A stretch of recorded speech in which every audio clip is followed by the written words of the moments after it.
Farming is all about adapting to conditions. But for Ashley, the fluctuating climate means constantly changing his plans or risking an entire crop being spoiled by the weather.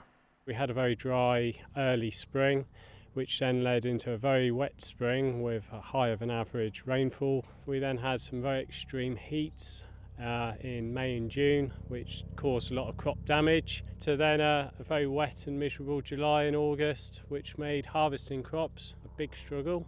Now moving into the autumn, we're struggling a little bit with these extremes of heat, so it makes it much harder to be able to plan when we're going to do operations on the farm.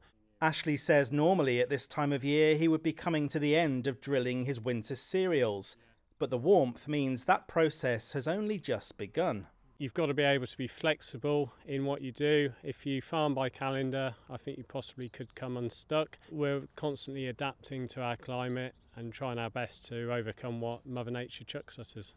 For some, though, the warm weather is an unexpected and welcome boost. If you're a dormouse looking to fatten up for winter, you can really build up your fat reserves. It means that when you go into hibernation, that's good news for you. You've got a better chance of surviving the winter. We've got at the moment an amazing hedgerow harvest. That means berries and nuts are everywhere.